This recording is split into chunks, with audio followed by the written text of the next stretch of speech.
Hello again. The essential question that we will explore today is who impacts global development patterns? Now, this question pertains to organizational structures and not to individuals. However, prominent individuals can have a profound impact on global development patterns, but will not be discussing any of those individuals in any great detail today. While this is not an exhaustive list, this will at least help us to understand the impact that major organizations and associations have on uneven development. Now, there are 5 important agents in the global economy that we will discuss in this presentation. Those agents include, but are not always limited to, the state or government, consumers, land, labor, and capital, non-governmental organizations, and private firms. So the state or government has one of the largest effects on uneven development patterns, especially on the local scale. Governments can impact spatial development patterns through the institution of various policies across space and regulations that affect areas in very different ways. Now, varying degrees of tax policies can have a major impact on the location of different firms and can lead to the agglomeration of various industries dedicated to a specific industry. Taxes can also impact the general welfare of a community. For example, a study by Mark et al. In 2000 titled The Influence of Taxes on Employment and Population Growth, Evidence from Washington, D.C. Metropolitan Area, found that higher levels of public spending on items other than welfare or are associated with higher employment growth rates. Now, I've got a copy of that here, and we can take a look at it quickly.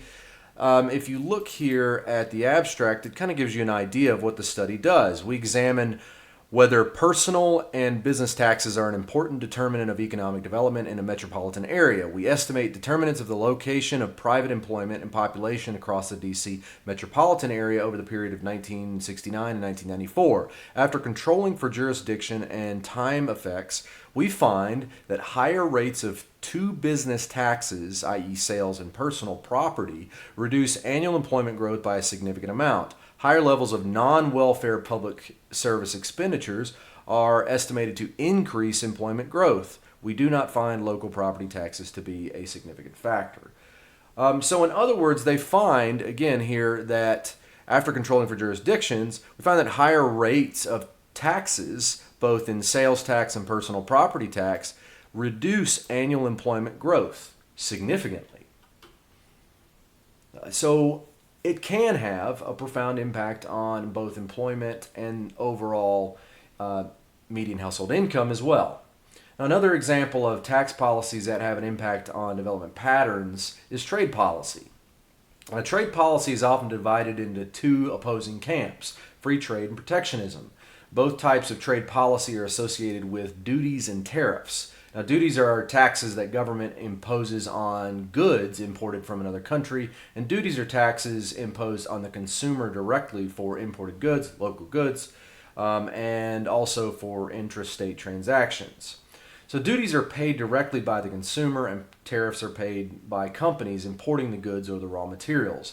While tariffs are paid directly by a company, the price of the final good is often adjusted to reflect a new tariff. So ultimately, the consumer pays the price.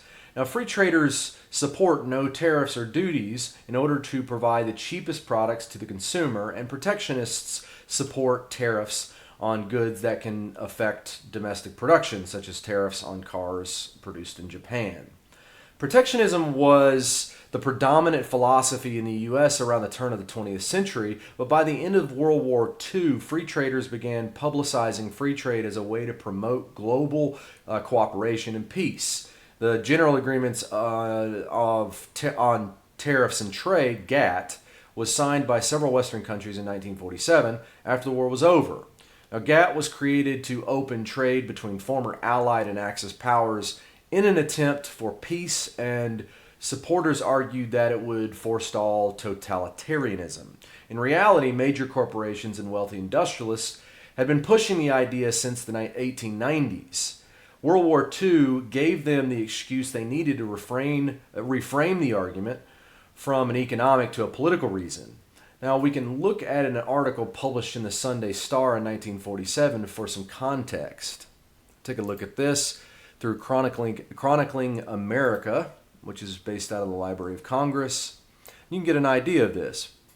So if we zoom in here to this article titled, "Lowering the Foreign Trade Barriers is Termed Vital to Europe's Recovery." I won't read the whole article, but this gives you an idea of the frame of mind, sort of context of the time period.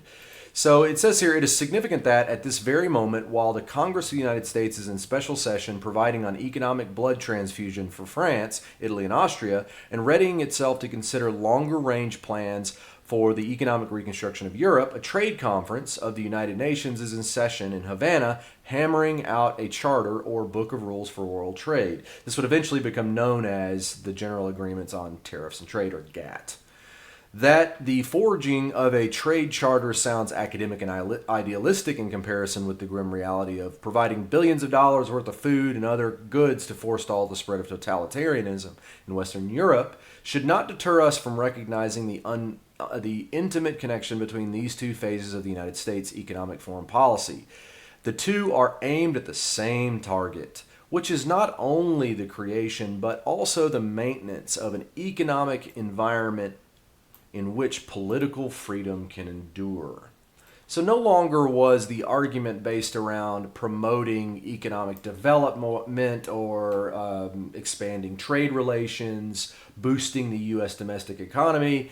It was now moved to the idea that by having free trade, we can reduce the prospect of totalitarian regimes like the Nazis in Germany and the fascists in Italy from ever coming around ever again. Of course, we should know by now that that didn't happen.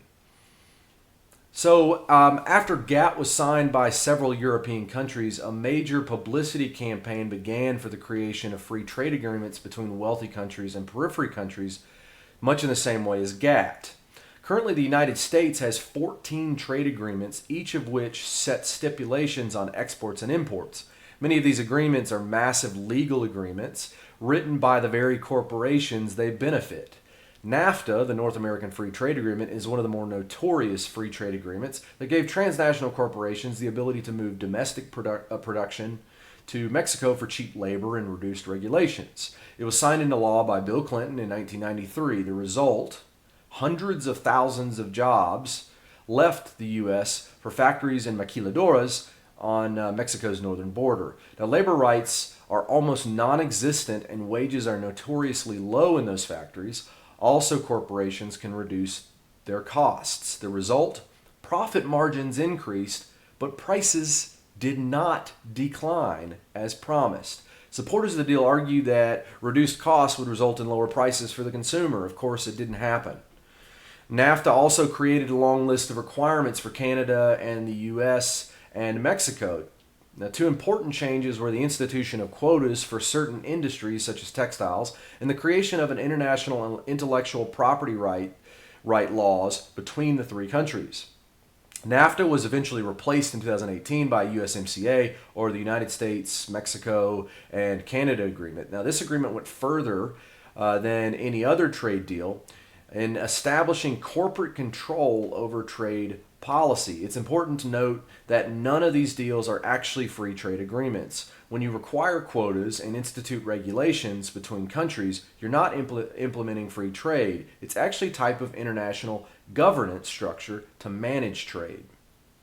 Okay, so back to the USMCA. This agreement created quotas, requires countries to pass certain types of policies, and created an international commission that can amend the agreement without congressional approval. Members of the commission are chosen by corporations and have no governmental oversight from Mexico, the U.S., or Canada. An article published by former Representative Ron Paul in the Washington Standard provides some detail, maybe provides some context to the situation as well. Let's open this up. Maybe we can get this out of the way. Well, I guess we're stuck with this ad. All right, so NAFTA 2018, free trade or central planning. Last week, the United States, Mexico, and Canada agreed to replace the North American Free Trade Agreement with the new United States-Mexico-Canada Agreement. Sadly, instead of replacing NAFTA's managed trade with true free trade, the USMCA expands government's control over trade. For example, under USMCA's rule of origin, at least 75% of car parts must be from the US, Canada, or Mexico in order to avoid tariffs. So this is in reference to the quotas, similar to that which was done in NAFTA. This is protectionism designed to raise prices of cars using materials from outside North America. From outside North America, yes. The USMCA also requires that 40 to 45% of an automobile's content be made by workers earning at least $16 per hour. Like all government set wages, this requirement will increase prices and decrease employment. All right, so USMCA also requires Mexico to pass legislation. It also requires the three countries to abide by the International Labor Organization's standard for workers' rights. So, for example, the bureaucrats at the ILL declared that right-to-work laws violate international labor standards because they weaken collective bargaining rights and give right-to-work states an unfair advantage over compulsory unionism. States and countries, the federal government may have to nullify all state right-to-work laws. Now, this is important because by signing an agreement like this is actually creating laws that now the U.S. has to follow. According to the 10th Amendment, states should have the right to create their own laws when it deals with intra-state business and economy. So this actually oversteps our Constitution. The USMCA obliges the three countries to work together to improve air quality. This agreement also forbids the use of currency devaluation as a means of attempting to gain a competitive advantage in international trade. Let's see. I won't read the rest of this, but it at least gives you an idea that free trade is a misnomer. It should not be called free trade. It should be called managed trade. So governments can also import policies such as import substitution and export-oriented industrialization strategies. Both of these policies use government power to promote domestic production and industrialization. This can include the nationalization of certain industries such as oil refinement or car manufacturing, or the direct subsidization of certain industries. These policies were first proposed by Raul Prebisch, which we've discussed in class before, from the Latin American School of Economics within the United Nations. Several South American countries such as Brazil, Argentina, and Uruguay were fairly successful at promoting industrialization using this method. So governments can also institute place-based policies that impact certain regions within a country. These are known as free trade zones, special economic zones, and export processing zones. Now, free trade zones are associated with tariffs and duties. Businesses in these zones don't pay duties or tariffs while goods and materials are in those zones. Special economic zones and export processing zones are a little different from free trade zones and impact more than just duties. Both zone types have reduced regulations, duties, and local taxes on products and property. The major difference between EPZs and SEZs is that EPZs are for export only, and SEZs can also usually be consumed domestically. So the United States has a type of free trade zone called a foreign trade zone. The Foreign Trade Zone Act was passed in 1934, but had a long history of attempts. Starting in 1894, prominent industrialist Austin Corbin attempted to get his property in Montauk, New York, labeled as a free port, but the majority of Congress opposed the measure because it gave favorable tax benefits to one wealthy industrialist. Now, heavy opposition kept free ports from being created, so supporters of the policy renamed it to foreign trade zones to take the curse of the word free out of the term. Once the economy crashed and the Great Depression was at its height, supporters were able to pass the bill under the guise of promoting economic growth. Today, FTZs exist in every state and Puerto Rico. Large corporations receive favorable tax benefits while the rest of the country has to pay those duties and tariffs. Now, a paper I recently published in the Southeastern Geographer indicates that FTZs have resulted in spatial inequality in incomes, unemployment rates, and the number of manufacturing firms in a county. So I've got a copy of that here, and you can go to the link here on the slide. But this gives you at least an idea of the highlights on the matter. So it says here, significant spatial autocorrelation of median household income, unemployment rates, and number of manufacturing firms occur around major urban centers throughout the southeastern United States. Foreign trade zones in the southeast significantly correlate with the spatial distribution of median income, unemployment rates, and the number of manufacturing firms in a county. Counties with and adjacent to foreign trade zones have significantly higher median household income, lower unemployment rates, and more manufacturing firms than counties not adjacent to foreign trade zones. And then finally, foreign trade zones may exacerbate spatial inequality and lead to capital flight away from poor rural regions. So they do have an impact on spatial development patterns. Now, another type of island of development created by governments within the U.S. is science industrial parks, or SIPs. SIPs are common across towns and cities around the country. We have several in North Carolina, a famous one being Research Triangle. Now, research and development companies are given favorable tax benefits and federal grants for technological research. Now, most of these SIPs are located near major research institutions as well, such as in North Carolina, UNCG, UNC Chapel Hill, UNCC, NC State, and Duke. So maquiladoras are an example of an export processing zone that exists only in Mexico. In general, EPZs are relegated to countries under the sphere of influence of the United States. The first modern EPZs were established in the 1930s in Latin American countries to promote trade between those countries and the U.S. Now, the federal government used its influence to coerce countries like Mexico and Argentina into zoning off certain areas of their country and giving control of those zones to U.S.-based corporations. Today, EPZs like maquiladoras are major producers of goods that we consume in our country. They produce materials at reduced cost due to lower regulations, taxes, and wages. Maquiladoras are notorious for labor rights violations. Special economic zones are based primarily in China and countries under the Chinese sphere of influence. SEZs were the result of negotiations in 1978 between Deng Xiaoping, premier of China at the time, and Henry Kissinger, the national security advisor for Nixon. These negotiations were later termed the Open Door Policy, and China agreed to open its markets to the United States. Now, under the deal, China would institute market-based reforms in several cities. SEZs were created in major coastal cities where goods could be shipped to the U.S. relatively easily. SEZs have been termed by sociologists and economic geographers as a type of graduated sovereignty. In other words, China has given up some of its sovereignty in these zones and handed it to large transnational corporations. Now, these zones are notorious for black market goods, poor labor rights, and environmental problems. However, some SEZs like Shenzhen have developed very quickly in the past few decades. I'll take a look at this, a pretty interesting article from The Guardian. The Great Sprawl of China, time-lapse images reveal 30 years of growth of cities. So this is Yiwu, 1984, almost nothing, a small farming village, and now a major metropolis. Let's go down here to, I think we can see Shenzhen. Now this is amazing.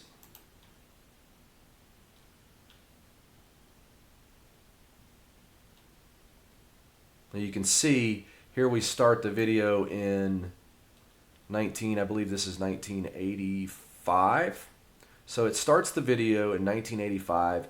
At the time, Shenzhen bordered Hong Kong, and it was mostly a smaller fishing village. Now this is back in the 60s.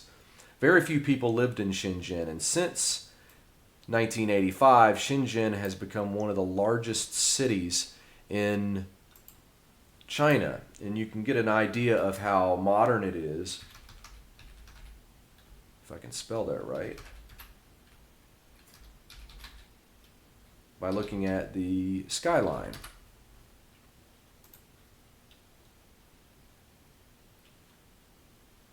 So this is Shenzhen today, an absolutely massive industrial city, and in fact it is has one of the highest percentages of skyscrapers than any other city in the entire world.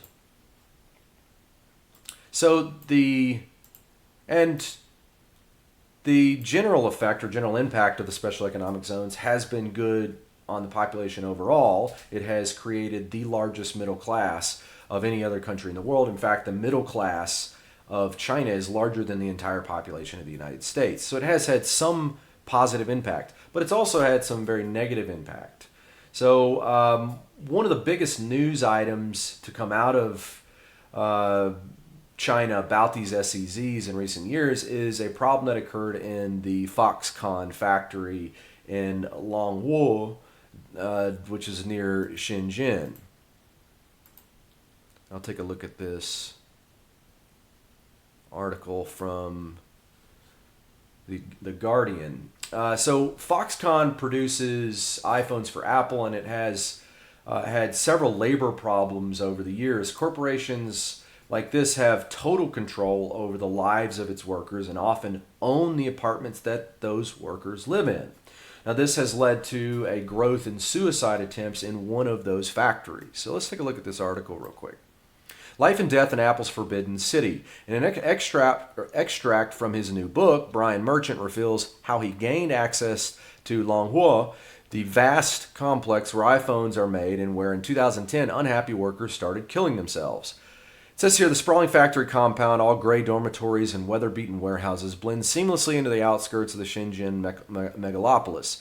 Foxconn's enormous Longhua plant is a major manufacturer of Apple products. It might be the best-known factory in the world. It might also be among the most secretive and sealed off. Security guards man each of the entry points. A Reuters journalist was once dragged out of the car and beaten for taking photos from outside the factory walls. The warning signs outside this factory area is legally established with the state approval. Unauthorized trespassing is prohibited. Offenders will be sent to police for prosecution. Now, this is a really interesting article, but I'm going to skip ahead. If you want to take a look at it, again, it's titled Life and Death in Apple's Forbidden City.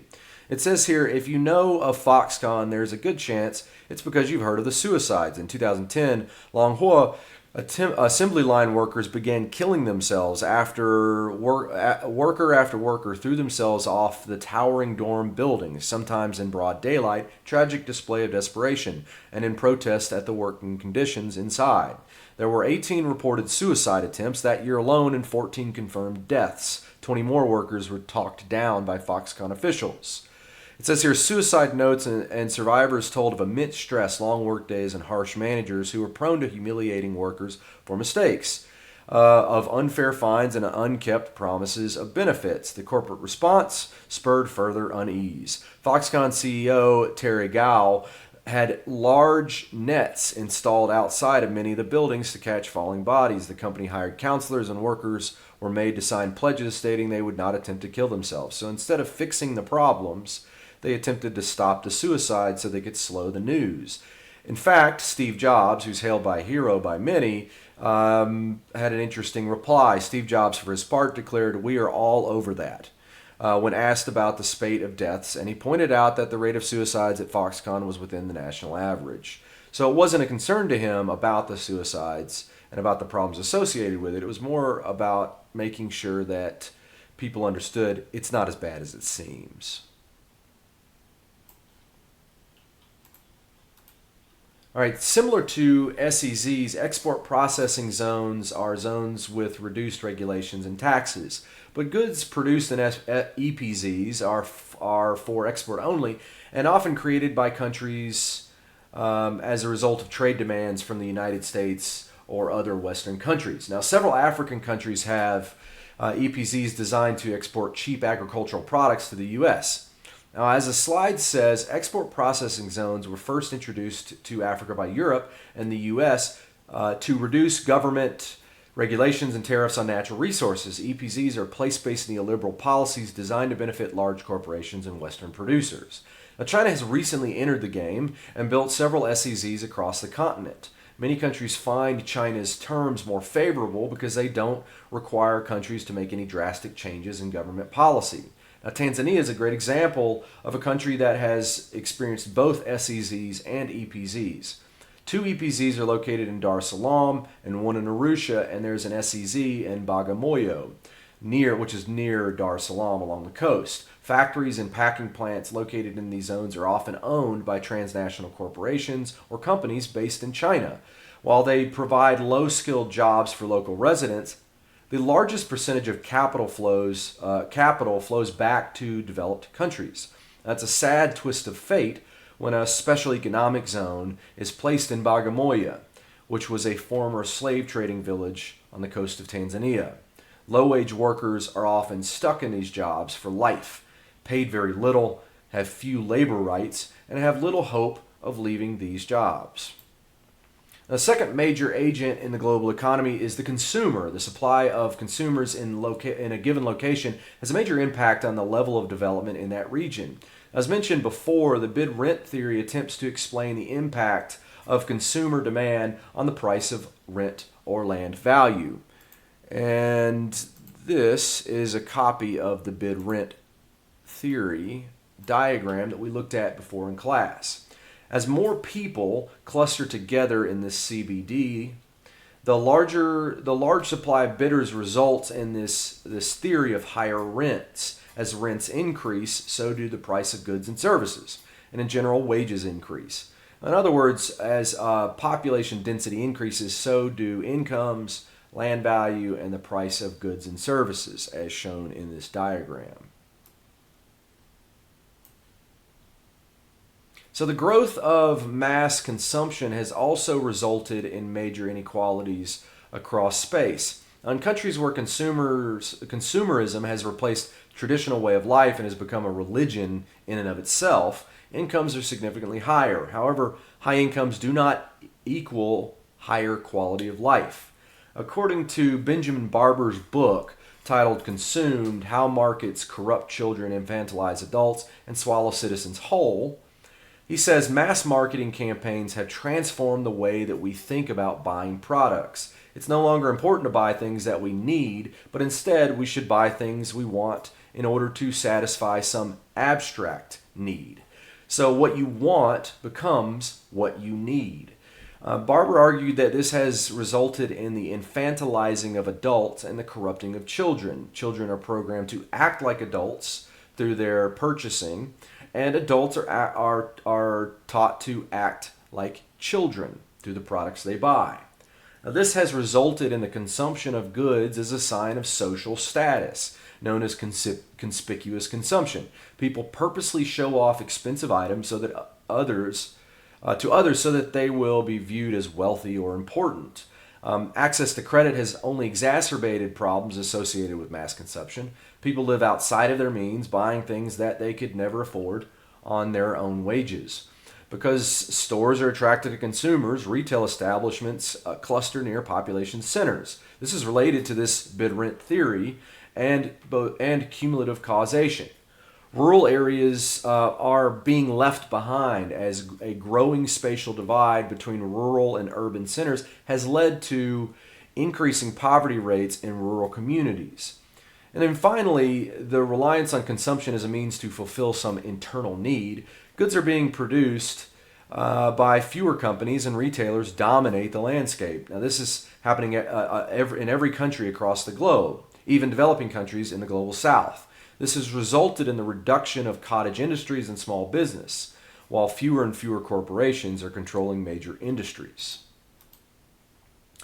The next agent in the global economy is land, labor, and capital. Collectively, these terms are called the factors of production. The price and supply of each of these have a profound effect on global and local development patterns. In general, capital is liquid, meaning it's easy to move and use. A monetary capital, such as the US dollar, exists largely in a computer and can be transferred instantaneously at the click of a button.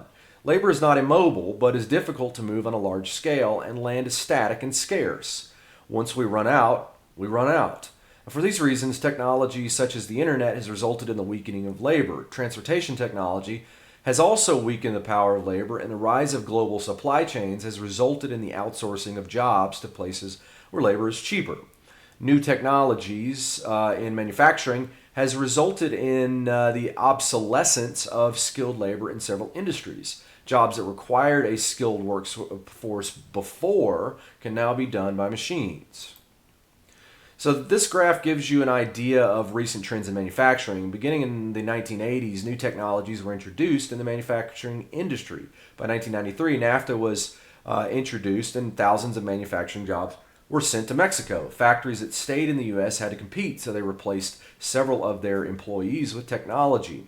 This has resulted in increased output, but a dramatic reduction in employment, as you can see from this graph on the slide.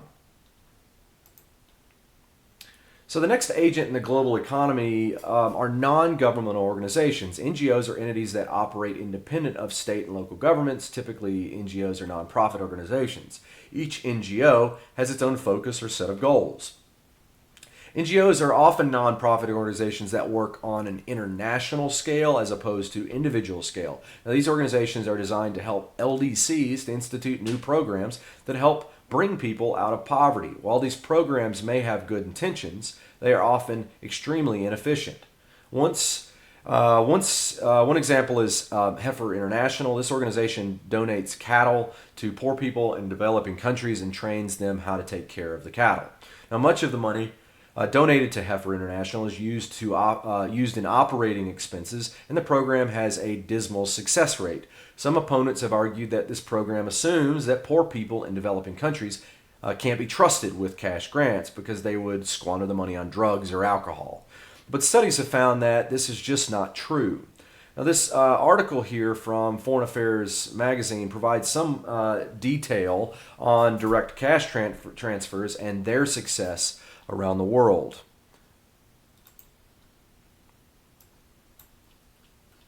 Titled, "Show Them the Money, Why Giving Cash Helps Alleviate Poverty." Now, the broad majority of this article, if you want to go read it to the link, if you sign up for an email, you get one view for free.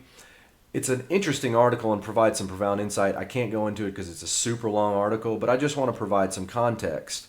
So most development agencies either fail to track their costs precisely or keep the accounting books confidential, but a number of candid organizations have opened them up to scrutiny. So this is talking about the inefficient use of funding through the NGOs. Take cows. Many Western organizations give poor families livestock, along with training in how to raise and profit from the animals. In West Bengal, India, for example, the nonprofit Bandhan spends $331 to get just $166 worth of local livestock and other assets to the poor, according to the report by Microcredit Ratings International. Yet even this program sounds like a bargain compared to others. In Rwanda, a study led by the economist Rosemary Rollins found that the cost of donating a pregnant cow with attendant training classes and support services through the charity Heifer International can reach $3,000. So a lot of this is operating expenses, and that's what your money, which you donate to Heifer International, goes to pay for. Now, this is what's interesting. New research suggests that cash grants to the poor are as good as or better than many traditional forms of aid when it comes to reducing poverty. The process of transferring cash, moreover, is only getting cheaper, thanks to the spread of technology such as cell phones and satellite signals. Recent studies have come to surprising conclusions, finding that typically lauded approaches to reducing poverty, such as educational and loan programs, are not so effective at all. So giving loans to go and get educated don't often result in better livelihoods or welfare for the individuals involved. So it says here under Don't Have a Cow Man, over the past few years it has become increasingly clear that giving away money works in a wide range of developmental situations. Mexican families, Ghanaian farmers, Kenyan villagers, Malawian schoolgirls, and war-affected Ugandans have all been shown in randomized trials to benefit from cash transfers. It says here these findings are particularly important because many funders, including government, aid organizations, and development professionals, still harbor significant reservations about cash transfers. They raise a variety of familiar concerns: that men drink their cash away, that the diligent but uneducated poor struggle to make sound decisions, and that handouts make people ever more dependent on aid. So far, however, the data contradicts the most pessimistic of these worries. This is sort of a Western savior syndrome, that these people aren't smart enough to find their own way, so we need to train them on how to do it our way. So let's take just a minute to watch this video from YouTube titled Africa and the Weaponization of Charity. So Chinese President Xi Jinping may be meeting with David Cameron today, but is China much more interested in partnering with Britain's former colonial possessions in Africa? Journalist Alex Perry's new book is The Rift, A New Africa Breaks Free. Alex, welcome to Going Underground. So Xi Jinping is in Britain at the moment. Before we get on to the meat of the book, do you think he's more interested in Africa than in Britain? Well, it's an interesting question. I mean, Africa is kind of China's experiment for how it's going to be in the world. And so in that sense, it's pivotal to how they approach the whole world. And the approach is very different to how the rest of the world approaches Africa. They don't go in telling people what to do. They ask them what they want. It's also a very business-led approach. It's, for China, it's fundamentally, or has been until now, about resources. So the comparison between Africa and the UK, I think what the common thread is, this is about business. This is about economics. This is about consensual, simultaneous growth. But Africa, China and Africa is a really interesting story because the approach is so different. It treats Africans as equal partners, essentially. So how do you think your book, and it's a tremendous book, it goes through so many different countries, how do you think it's going to provide an antidote to the billions spent maybe on advertising what Africa is like as the aid agencies see it? Right. Well, one of the great themes, the big themes in the book is about overcoming misperceptions of Africa. And in the West, we have a grand misperception, which is essentially Africa is a starving baby. And it's not. And the reason we have that misperception is because most of our information, most of our perceptions come from aid agencies who do a very good job at drumming up donations for themselves, but the way they do that is to depict a continent in constant crisis. Yeah, I mean, this is incredibly effective for Africa. This is worth $55.8 billion a year. So this is a huge business, and the business is crisis. And the business, 55 billion, which goes to the aid agencies. Right. Oh yeah. I mean, we're not saying that translates to what is spent on the ground. I mean, using World Bank's own figures, I think it was William Easterly who 10 years ago found that it took $3,000 odd to raise one person's income by $3 a year. I mean, the inefficiency is horrendous. I should preface all of this by saying aid is generally, and aid workers are generally well-intentioned people trying to do the right thing, but the system has become so institutionalized now and so vast that its inefficiencies and corruptions, frankly, are pretty overwhelming. Of course, famously, we have George Clooney, who you mentioned in the book. Do you think Clooney understands that what he does makes the situation in Africa worse? Well, I wouldn't know that he has made the situation worse. I think he fully understands. I mean, this was a guy that was very clued up, actually, about his adopted subject country, Sudan and South Sudan. He was making pretty daring visits, right into the center of war zones, crossing borders illegally and so on. He knows what he's talking about. And he also knows very well the dilemmas and conundrums. He knows what we're talking about, but as you make clear in the book, we all knew that South Sudan was a failed state and would become a failed state, and he was campaigning for it. Well, yes, and so the point of that chapter in the book is if South Sudan, which was the ambitious humanitarian project to date, i.e. the creation of an entire new country, has been such a disaster, I mean, plunged into civil war within 18 months, and now you have millions displaced and millions possibly heading towards a famine, then if humanitarians were the really more or less the instigators of that process, surely there should be some re-examination of how it came about. And you say that it's the subject of jokes in soap operas in Africa, the aid industry. But then, given what you're saying, how can you compete against narratives with, you mentioned Matt Damon talks about war trucks, Angelina Jolie on refugees, Ben Affleck on Congo, Don Cheadle on the environment, connecting them up to Susan Rice and Samantha Power, big figures in the Obama administration. How can a competing narrative get anywhere about the Africa you describe? To be honest, it doesn't get very far. I mean, I along with most journalists working in Africa, have been covering the story of rising economic growth for a decade now. And to be honest, that's the more interesting story. But the loudest story by far is the story of Africa in crisis. And for a journalist, it's quite disconcerting actually. The facts are not enough. This is about, what's amazing is how our perceptions persist even after the facts show something else. Very briefly, one example, Human Rights Watch, you know Peter Bookhart. Yeah. And you say that the organic cotton may not be such a great idea.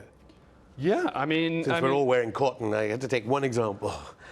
Well, it's a great example of, what sounds like a great idea at a workshop in Geneva or New York turns out to be a disaster on the ground. Organic cotton from Africa's farmers who use less pesticide and technology than anywhere else in the world. So, that's what you might think of as a win-win. Except if you're getting that organic cotton from Uganda, particularly central Uganda, which is the most malarial place on earth, and you place a blanket ban on all pesticides, including those that kill malarial mosquitoes.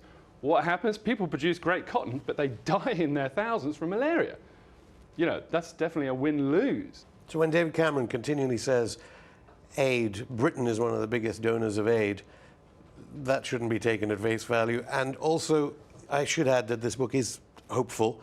Ironically, the rhetoric of Mugabe of Zimbabwe, even though he imprisoned you for a couple of days, comes out well in this. Tell us about the hope and also about Cameron's aid budget. There's something wrong with our idea of charity, with aid, really. It's become something about us and our generosity, our giving. There's much less thought given to what happens on the receiving end. So Cameron will make these pronouncements. We're incredibly generous. We're giving 0.7% of the GDP. And that's sort of the end of the sentence and the argument. There's much less thought given to how this money is spent on the ground, whether it's doing any good. It's well established that aid can be quite harmful. At the end of last year, they weren't going to meet their 0.7%. So DFID just approved hundreds of millions of dollars to almost anyone who walked through the room. That's precisely the opposite of what should be happening with this sector, which really needs oversight. In terms of Mugabe definitely is one of the old liberation, dinosaurs of Africa who reneged on the promise of freedom to his people.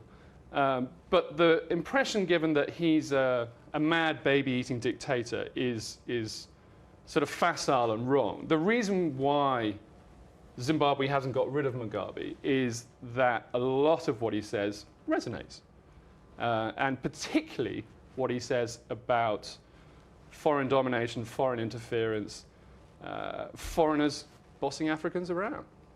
Alex Perry, thank you. Thank you. Two of the more notorious NGOs are USAID and National Endowment for Democracy, both of which are funded by the Pentagon and CIA. Both act as front groups for subversion and eventually government overthrow. Now, USAID was used in Cuba to fund an app like Twitter, which promoted anti-government propaganda. The coup attempt failed, but it allowed USAID and the CIA to collect data on potential subversives to be used at a later date. USA also founded Omidyar Network in Ukraine, an NGO that organized and led the Maidan Revolution in Kiev, resulting in the overthrow of President Viktor Yanukovych. It funded and trained 100,000 police officers in Brazil in the art of rule by terror. It created a torture program in Uruguay, which eventually resulted in the Uruguayan government killing the local officer. USAID also trained military police in South Vietnam during the Phoenix program, which tortured thousands of Vietnamese civilians.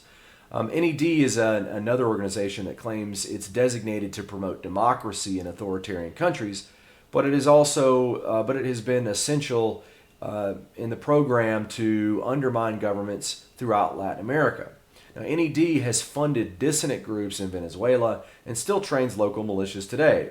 It infiltrated labor unions in Cuba throughout the past decade in an attempt to overthrow the government. Since 2006, protest movements and attacks on local government buildings were funded by the NED in Nicaragua. More recently, funding from NED to local groups have helped in the recent ousting of Bolivian President Evo Morales.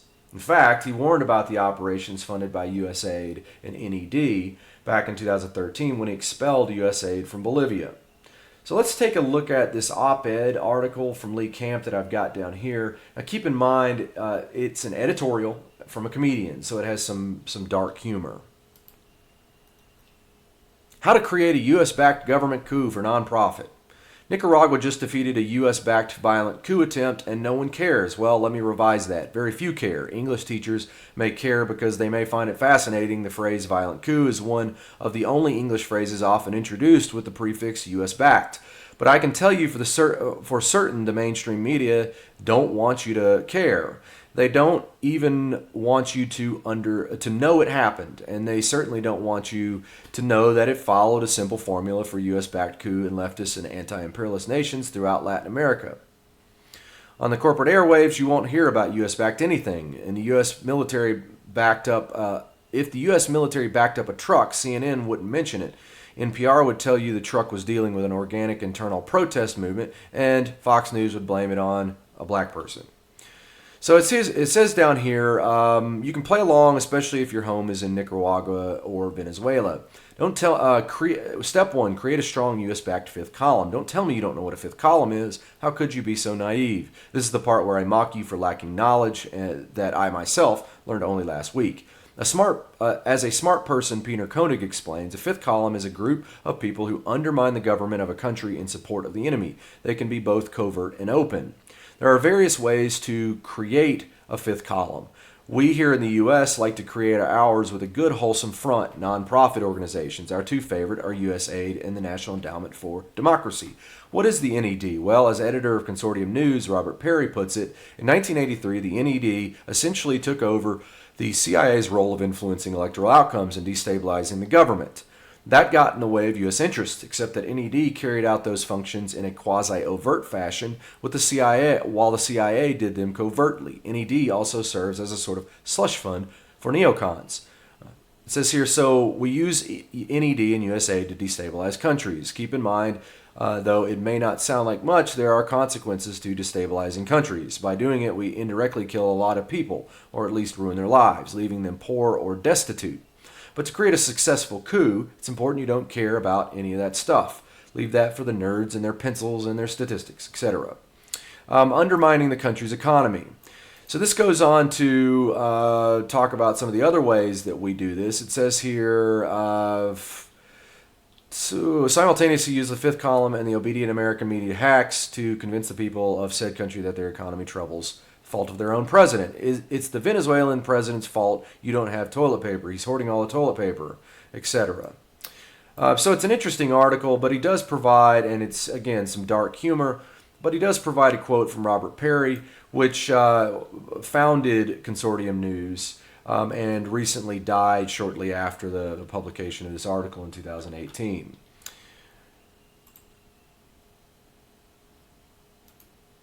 Okay, so the final agent in the global economy are private firms. Two major groups that we will discuss are transnational corporations and small businesses. Transnational corporations are publicly traded companies that have offices in multiple countries and produce goods across borders. A small business is privately owned corporation, partnership, or sole proprietorship that has fewer employees and less annual revenue than a corporation or regular sized business. Now, the number of employees to be defined as a small business depends on the industry and the country. For example, in the U.S., a manufacturing firm with 500 employees or less is a small business, but wholesale trade firms with 100 or less employees would be considered a small business. Now, both transnational corporations and small businesses can have a profound impact on spatial development patterns and can employ large portions of a region. Three models, which we will discuss later in class at another time, are commonly used to determine the best location of a business. All three of these models are highly dependent on demand, consumer location, and agglomeration near similar businesses. Now, Hotelling's model explains why businesses like gas stations or clothing outlets are located right next to each other. According to the model, firms locate next to each other in order to split the available market between the two businesses. Now, this is known as Nash equilibrium, or the point where neither business can improve its control over the market area by moving to another location. Loesch's model explains why businesses cluster in certain location based on profit maximization. Loesch argued that firms, especially manufacturing firms, weigh the cost of transportation, labor, technology, and access to raw materials in order to find the optimal location for maximum profits. Now, Weber's least cost theory, or Weber's least cost theory is similar to the Loesch model in many ways, but it also considers agglomeration as a key component in industrial location. Agglomeration refers to the clustering of similar businesses within the same industry. Now, according to Max Weber, firms that use similar raw materials and manufacture products from similar industries locate near one another to take advantage of similar resources. In the process, each business models the optimum location based on agglomeration, cost, transportation, and the cost of labor. Now, we will discuss these models in more detail later, but for now, that's all I've got for you. I hope you have a great day, and I'll see you soon.